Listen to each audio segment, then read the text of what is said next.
오늘 저희가 함께 읽은 마태복음 10장 1절에서 15절 말씀은 주님께서 제자 12를 불러 모으시고 그들을 다시 세상에 파송하시며 어떻게 하셔야 하는지, 어디로 가야 하는지, 무엇을 해야 하는지 가르쳐 주시는 내용입니다. 오늘 특별히 1절과 5절 말씀에 주목해 보고 싶습니다. 1절에 보시면 예수님이 그 12를 부르사 지금 이렇게 표현되어 있는데요. 12를 불러 모으시는 예수님이시고 5절에 보면 그 12를 내보내시며 파송하시며 보내시며 위임하시며 지금 이렇게 써 있는 구절입니다. 1절 불러 모으시는 모습 안에서 모이는 교회, 다시 파송하시며 내보내시는 모습 안에서 흩어지는 교회, 모이는 교회와 흩어지는 교회에 대한 말씀을 여러분과 나누어 보고 싶습니다. 저희가 교회를 이야기할 때 신앙의 연륜이 있거나 성경을 많이 읽으신 분은 사도행전의 성령 강림 사건을 먼저 떠오를 겁니다. 성령이 임하셔서 초대교회가 형성이 되었다고 우리가 이야기하기 때문이지요. 제가 형식적인 교회가 성령 강림과 함께 이루어졌다면 실질적인 교회는 예수님과 함께 시작되었습니다. 그래서 유명한 신학자 한스 퀼은 예수님 생애에는 교회가 없었다. 그러나 예수님의 생애 없이는 교회도 없다라고 이야기를 합니다. 교회는 예수님과 함께 시작되었고 예수님의 가르침, 예수님의 삶이 전부였던 이야기입니다. 저희가 모이는 교회, 흩어지는 교회, 이 이야기를 예수님께서 제자들을 불러 모으시고 파송하시는 모습 안에서 읽어보고 싶습니다. 저희가 교회하면 드는 질문이 있습니다. 여러분, 교회하면 뭐가 떠오르시는가요? 예를 들어 덕신교회를 소개해 주십시오라고 하면 여러분 어떻게 소개하시는가요? 교회의 가장 큰 오해 중에 하나는 건물을 교회로 이해할 때입니다. 예를 들어 덕신교회에 대해서 말 좀 해주십시오라고 이야기를 하면 신흥중학교, 금당중학교 옆에 있는 공원 옆에 있는 아름다운 교회입니다. 본당은 마치 노아 방주처럼 환하고 밝고 생기가 차고 넘칩니다. 예를 들어 이렇게 이야기하는 것은 오해입니다. 교회는 건물이 아닙니다. 교회는 예수님께 부름받은 이들이 성령 안에서 하나님 나라에 참여하는 이들의 모임이 교회입니다. 교회는 예수님께서 불러주셨고 성령 안에서 하나님 나라를 살아가는 이들의 모임이 교회입니다. 그러니 교회는 건물이 아닙니다. 오늘 모이는 교회, 흩어지는 교회를 이해할 때 예수 그리스도로부터 부름받은 사람들, 성령 안에서 하나님 나라를 힘차게 살아가는 사람들의 모임을 교회로 이해해 주시면 고맙겠습니다. 이제 복음의 말씀 안으로 들어가 보겠습니다. 첫 번째, 모이는 교회 이야기입니다. 1절 함께 읽겠습니다. 예수께서 그 12 제자를 부르사 더러운 귀신을 쫓아내며 모든 병과 모든 약한 것을 고치는 권능을 주시니라. 아멘. 모이는 교회가 됐건 흩어지는 교회가 됐건 주어는 예수님입니다. 제자를 불러 모으신 분도 예수님이시고 제자를 파송하시는 분도 예수님입니다. 그러니 교회의 참된 주인은 사람일 수 없습니다. 교회의 주인은 삼위일체 하나님이며 예수님이시지요. 누가복음에 보면 예수님께서 제자를 불러 모으실 때 밤새 기도하며 이 12를 세우시는 장면이 소개됩니다. 훗날 이들이 12 사도가 되지요.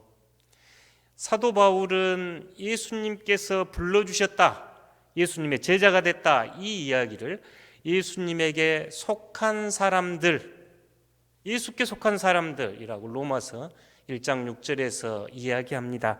뿐만 아니라 로마서 8장 28절에서는 하나님을 사랑하는 사람들, 곧 그의 뜻대로 부르심을 받은 사람들, 그러니 교인은 하나님을 사랑하는 사람들, 하나님께 속한 사람들, 예수님께 부름받은 사람들이 교인, 하나님께 부름받는 사람들입니다.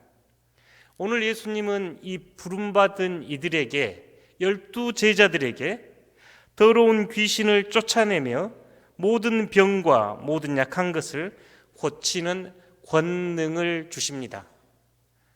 영어 성경으로 보면 불러 모으셔서 그들에게 권능을 주십니다. 이 권능은 저희가 구약 성경 말라기 할 때 그 어원이 같은 단어인데요. 왕, 사자, 메신저 이런 뜻 이 안에 들어 있습니다. 그러니까 주님의 권능을 위임받아서 이 세상에 나가서 행사하라고 주는 힘이 권능인데요. 이 권능을 크게 세 가지로 지금 성경은 기록하고 있는데, 첫 번째가 더러운 귀신을 내쫓아냅니다. 그 당시 예수님 당시에 이 귀신을 내쫓아낸다 이 의미 안에는 무질서하고 창조 이전처럼 혼돈스러운 사회를 질서 잡고 하나님과 친교, 하나님과 화해, 하나님의 통치가 이루어지는 모습이 귀신을 내쫓는 이야기입니다. 그래서 예수님께서 가시는 곳에 귀신 내쫓는 이야기가 자주 등장하지요. 저희 삶에서 보면 영적인 범주에 해당한다고 할 수 있습니다. 두 번째 예수님이 주신 권능은 모든 병을 치유하십니다. 육신의 병을 치유하시고 개인적인 삶을 회복시켜 주시는 이야기라면 모든 약한 것, 저희 마음의 문제, 정신의 문제를 포함한 이야기입니다. 억눌림, 억울함, 마음에 받은 상처, 육신의 질병과 함께 이 모든 것을 치유하시는 권능을 주셨다고 이야기합니다. 사랑하는 성도 여러분, 예수님께서 주신 권능이 오늘 여러분이 먼저 경험하시기를 축복합니다. 여러분의 육신이 회복이 되고 억눌린 마음의 자유와 해방이 있고 여러분의 영혼이 하나님과 올바른 관계를 회복하는 복된 시간이 되시기를 축복합니다. 이 모든 삶의 영역, 개인의 몸과 마음과 영혼의 범주를 포함할 뿐만 아니라 개인의 삶, 공동체의 삶, 전 지구적 삶까지 치유하며 회복하라고 예수님은 이 12를 지금 모으셨습니다.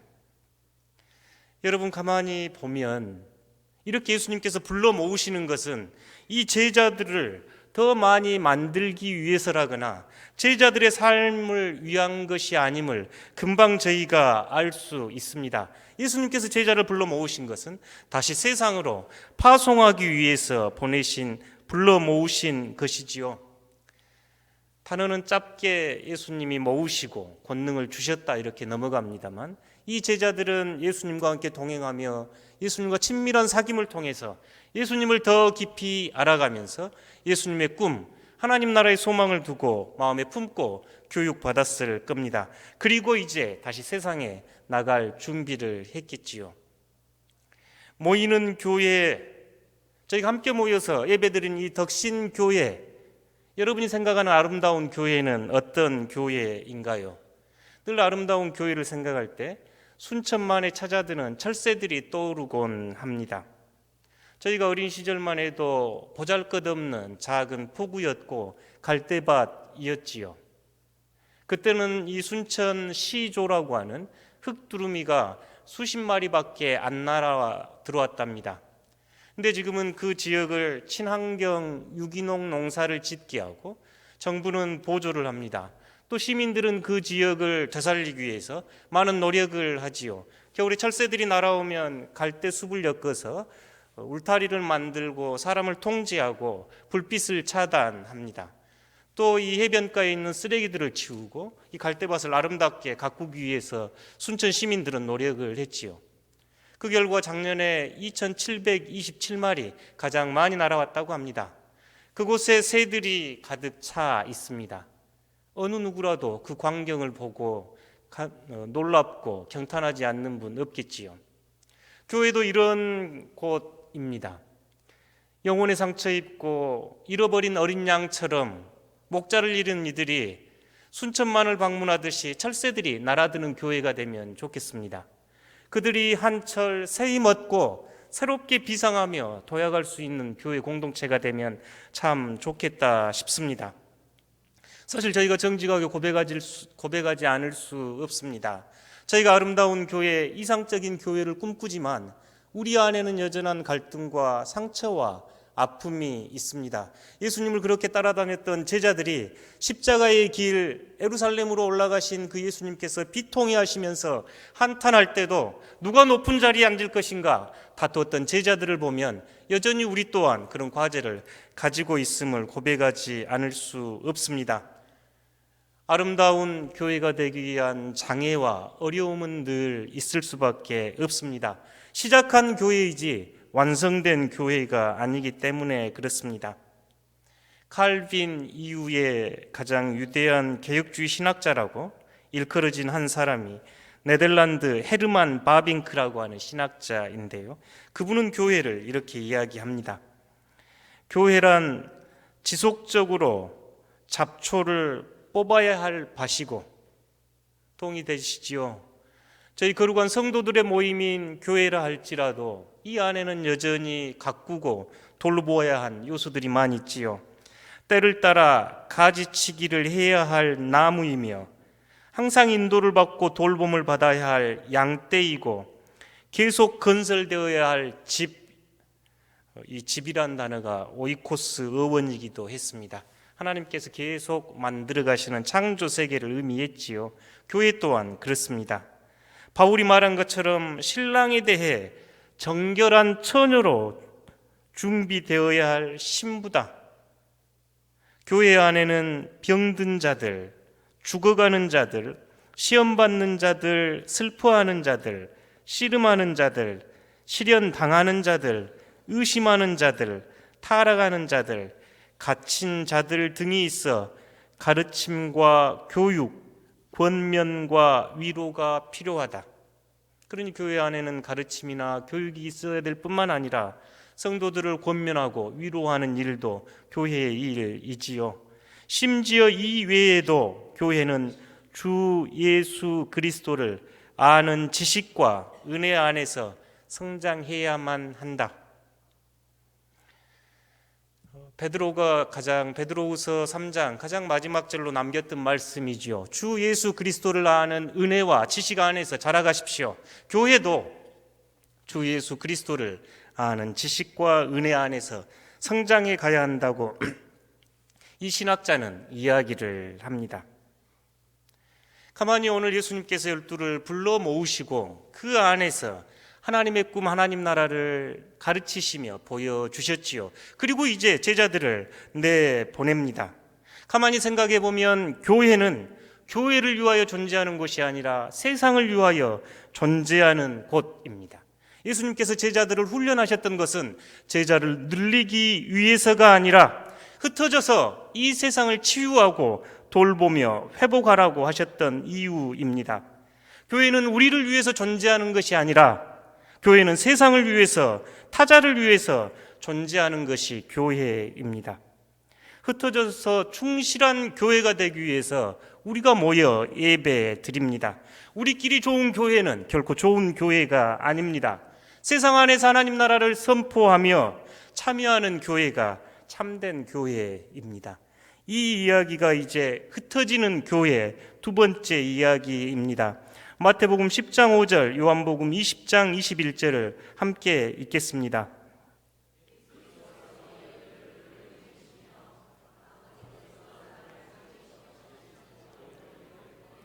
아멘.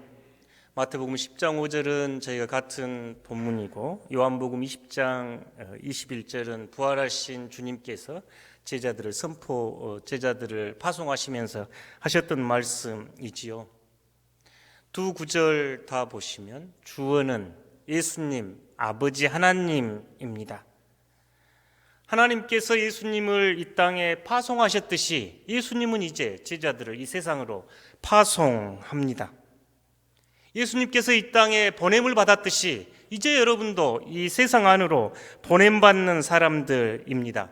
하나님은 파송하시는 하나님, 보내시는 하나님, 예수님은 파송하시는 예수님, 보내시는 예수님입니다. 보내는 일에 취약한 교회가 돼서는 안 됩니다. 모이기에 힘쓰는 이유는 보냄 받기 위해서입니다. 초대 에루살렘 교회가 성장하면서 보냄을 받지 못했을 때 스데반 박해를 통해서 교회가 흩어졌음을 우리는 교회사를 통해서 알고 있습니다. 미래 경제학자 피터 드래그는 이렇게 이야기를 합니다. 모든 조직이 존재하는 목적은 그 조직 외부의 사람들을 섬기기 위해서라는 것. 조직이 조직 내부의 사람들을 섬기기 위해 존재할 때 그 조직은 사멸한다는 것이다. 세상의 회사나 기업체나 모임들을 봤겠지요. 그 모임을 위해 존재할 때 그 모임은 세상에서 사라졌습니다라고 이야기를 합니다. 신학적으로 이를 잘 설명하신 분이 독일의 보네프 목사님이었지요. 보네프 목사님은 교회를 이렇게 정의합니다. 그리스도는 타자를 위해, 다른 이들을 위해 존재했습니다. 예수를 따르는 그리스도인들은 다른 이들을 위해, 타자를 위해 존재하는 사람들입니다. 그리스도인들의 모임인 교회는 타자를 위한 공동체가 되어야 합니다. 교회의 존재 이유는 교회를 위해서가 아니라 다른 세상과 이웃들을 위함입니다.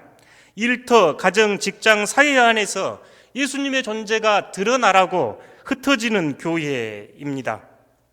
덕신교회 교인을 위한 교회가 아니라 이 순천과 하나님 나라 이 지구를 위한 교회가 되어야 합니다. 이 세상을 위해 존재하는 교회가 덕신교회가 되어야 합니다. 그러면 여러분은 이 세상으로 파송받는 흩어지는 교회라면 그곳에서 무엇을 하셔야 하는가요? 8절을 함께 읽어보겠습니다. 병든 자를 고치며 죽은 자를 살리며 나병 환자를 깨끗하게 하며 귀신을 쫓아내되 너희가 거저 받았으니 거저 주라. 아멘. 예수님께서는 이제 이스라엘의 잃어버린 양떼에게 가라 하면서 하나님의 나라가 가까이 왔습니다. 천국이 가까이 왔다 하시면서 병든 자를 고쳐주십시오. 병든 자가 치유되어야 합니다. 죽은 자를 살리십시오. 죽음의 문화, 파괴의 문화가 생명이 꽃피우는 하나님 나라로 전환되어야 합니다. 나병 환자가 깨끗해져야 합니다. 회복되어야 합니다. 창조의 아름다움을 회복하는 일에 참여하십시오. 귀신을 내쫓으며 하는 권능을 주셨습니다. 영적 질서가 회복되어야 합니다. 치유와 생명, 회복과 하나님 나라가 펼쳐지는 곳으로 여러분은 오늘 보냄을 받습니다. 그리스도인이 된다는 것은 내 한 사람의 안위나 평안을 위해서가 아닙니다. 예수님께서 제자로 부르시고 제자를 파송하시면서 이 세상에 치유가 필요한 곳, 죽음이 넘쳐나는 곳, 자신의 존엄성이 파괴되는 곳, 창조의 아름다움이 파괴되는 그 현장에 여러분을 보내셔서 하나님 나라를 일구어 가라고 여러분을 파송합니다. 아인슈타인의 이야기는 교회를 생각할 때 늘 인용되곤 하는 이야기입니다. 천재 물리학자라고 소개되는 이 아인슈타인은 교회에 대해서 매우 부정적인 사람이었지요. 그가 한 잡지에 쓴 글이 소개되면서 그가 교회에 대한 어떤 희망을 발견했는지가 간혹 인용되곤 합니다. 나는 히틀러의 나치 혁명이 한참일 때 자유의 헌신을 가르치던 대학들이 히틀러에 대하여 어떠한 태도를 취하였는지 기대하고 지켜보았다. 그러나 이상하게 대학은 입을 봉하고 말았다. 이제 나는 자유를 지지하는 수많은 논설을 써온 신문의 기대를 갖고 그들의 목소리에 귀를 기울였다. 그러나 나치 혁명 단 몇 주 만에 언론들조차도 입을 다물어 버리고 말았다. 그런데 이런 와중에서 오직 예수 그리스도의 교회만이 히틀러의 계획을 가로막고 나섰다.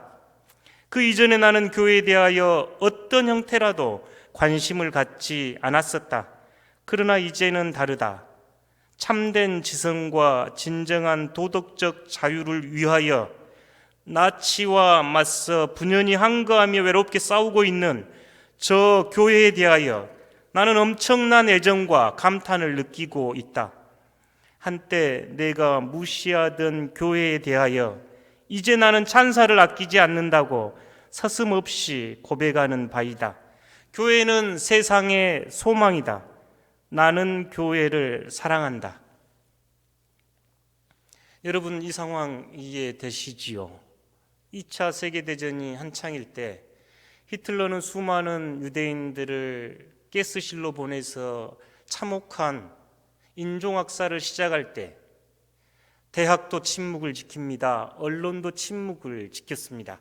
그런데 오직 예수 그리스도의 교회만이 이 불의에 항거할 때 이 천체 물리학자는 교회가 희망이다, 교회를 사랑한다 하고 고백합니다. 요사이 많은 이들이 교회를 걱정합니다. 오히려 교회 다니지 않는 분들이 교회를 걱정하는 현실이 우리가 살아가는 이 시대입니다.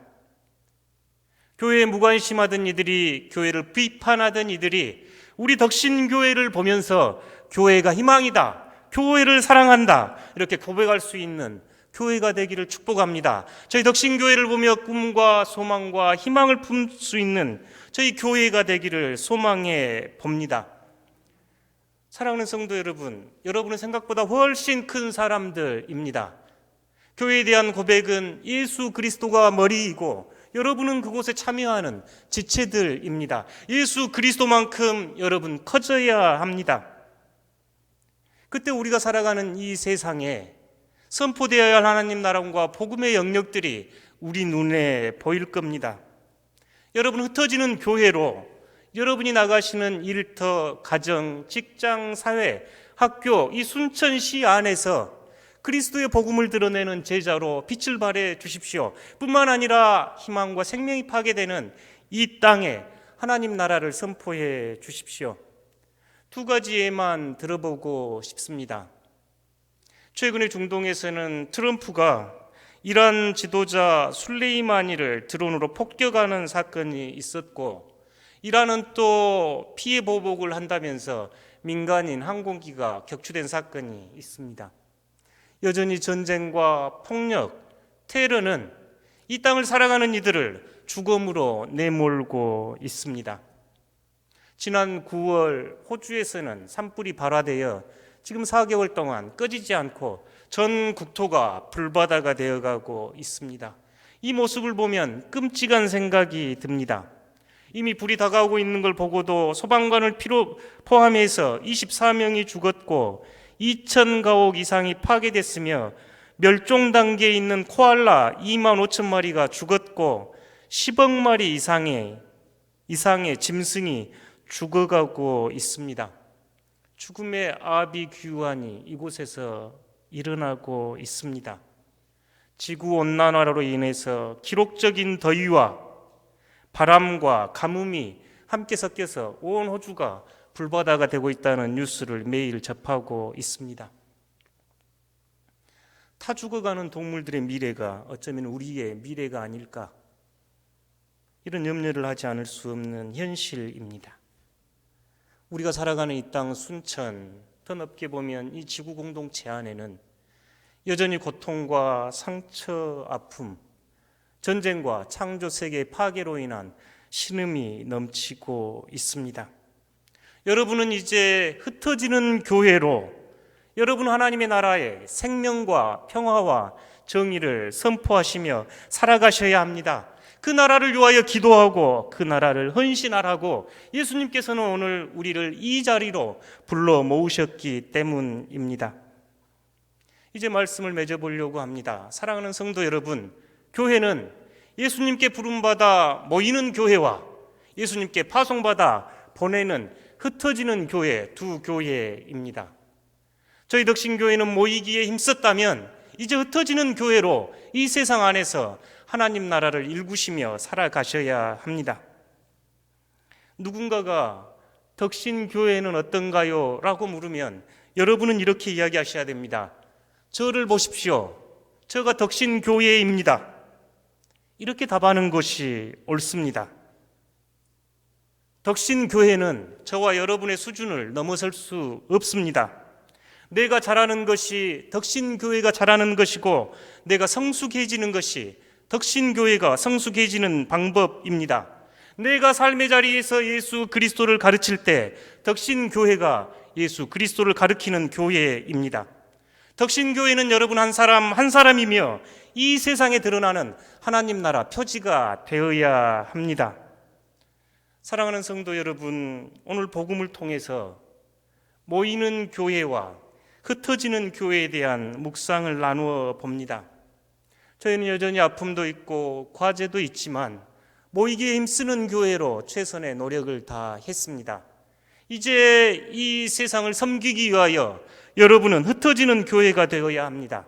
여러분이 나가셔 사시는 이 순천, 대한민국, 이 열방 안에 하나님의 나라를 선포하고 하나님의 나라를 선취해 가시는 여러분의 삶의 자리로 예수님은 오늘 여러분을 파송합니다. 이 세상을 치유하는 진정한 교회가 되어 주십시오. 사랑하는 성도 여러분, 여러분이 가시는 곳에 치유와 생명과 정의와 평화가 가득한 하나님 나라가 임하시기를 간절히 축복합니다. 성삼위일체 하나님께서 여러분과 동행하시며 여러분에게 힘을 주실 것입니다. 잠깐 침묵으로 기도하겠습니다.